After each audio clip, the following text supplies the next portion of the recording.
She was fully awake, eyes open, and yet she could see herself standing across the room, watching her own body from a position that was not hers, not a dream, not a reflection, a second vantage point on her own existence, as real to her nervous system as the chair beneath her. This is autoscopy, a perceptual phenomenon in which a person experiences their surrounding environment from a perspective outside their own physical body. The patient was an adult woman with no prior psychiatric history. She had no documented substance use that could account for what she experienced. She was not in crisis. She was not meditating or falling asleep. By all outward measures, she was simply existing in ordinary waking life when her perception fractured into two simultaneous viewpoints. Her medical records would eventually reveal something far more concrete than any spiritual explanation. But the path to that answer required months of careful observation, testing, and a willingness by her clinical team to take her experience seriously rather than dismiss it. What makes this case worth understanding is not the strangeness of the symptom. It is the chain of reasoning that connected a subjective, almost indescribable experience to a measurable neurological cause. The episodes did not arrive with warning. There was no aura she could identify, no headache, no visual disturbance that preceded the shift. One moment she inhabited her body as anyone does.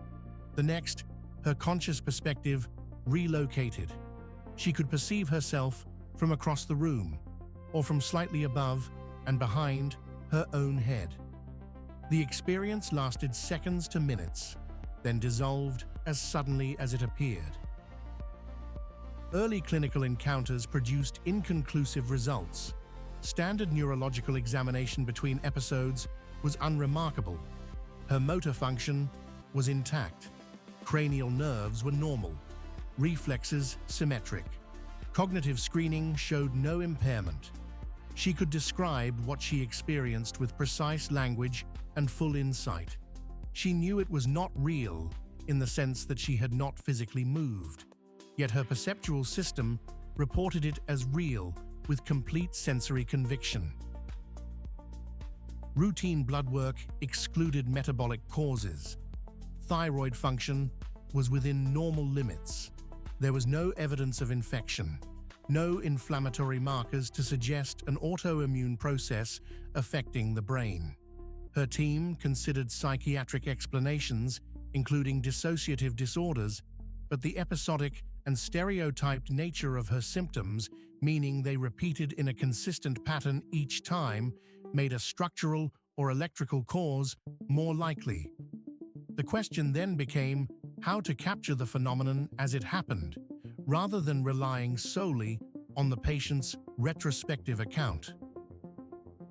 An initial standard electroencephalogram, or EEG, a test that records the brain's electrical activity through sensors placed on the scalp, was performed between episodes. It showed no definitive abnormality. This is not unusual in clinical neurology. Brief focal seizures can leave no trace on a routine recording unless they happen to occur during the limited test window. The clinical team recognized that a normal interictal EEG did not rule out an epileptic origin. The turning point came when prolonged EEG monitoring captured an episode in real time. During one of her autoscopic experiences, the recording revealed abnormal electrical discharges arising from the temporal and parietal regions of the brain. These are areas known to integrate spatial orientation, body ownership, and the sense of self in physical space. The electrical activity was not generalized across the whole brain. It was focal, meaning it originated from a specific, localizable area. This was a seizure, and its signature pointed directly to the brain regions responsible for constructing the experience of inhabiting a body. The differential diagnosis before that recording had been broad. Dissociative disorder could produce feelings of detachment from the self.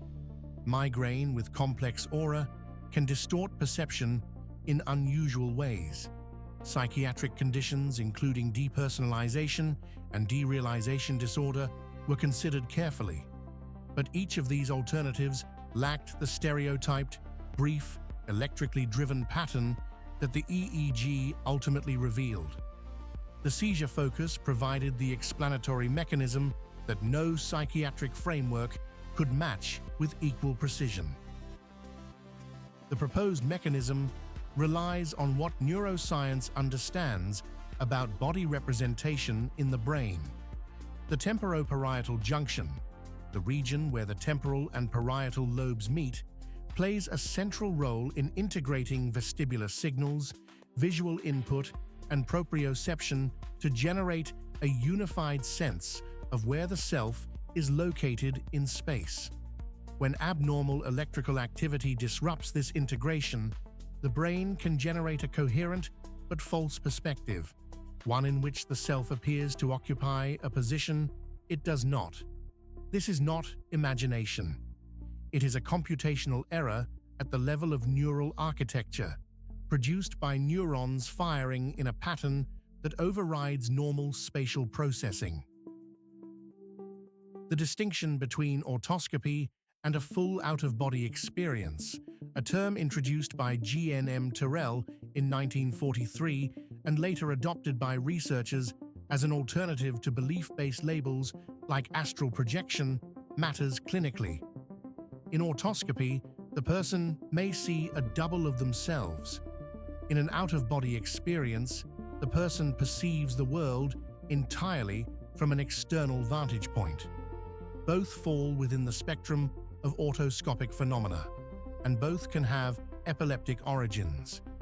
The clinical team's task was to identify the electrical source and determine whether targeted treatment could reduce or eliminate the episodes.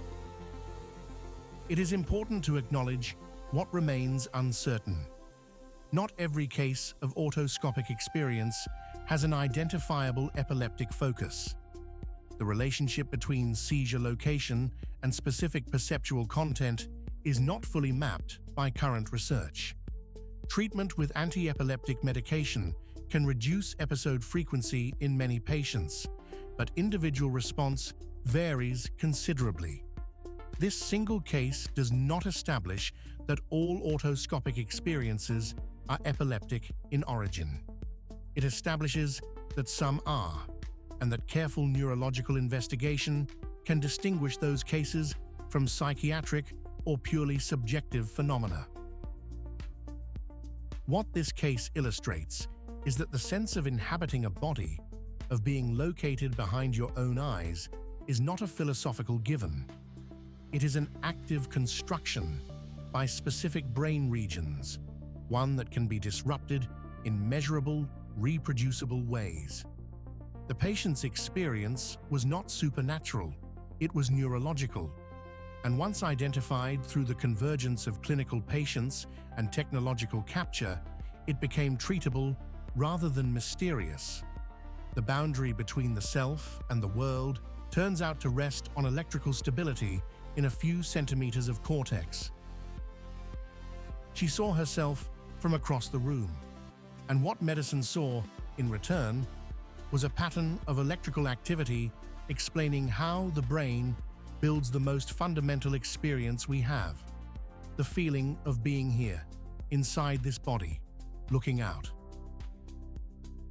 This video is based on a publicly documented medical case and is intended for education and storytelling only. It is not medical advice. If you are experiencing concerning symptoms, consult a licensed medical professional. Medical mysteries. Every symptom has a story. Every patient deserves to be heard. Medical disclaimer. This video is based on real, publicly documented medical case reports and is intended for educational and storytelling purposes only. It is not medical advice. If you or someone you know is experiencing similar symptoms, Please consult a licensed physician immediately.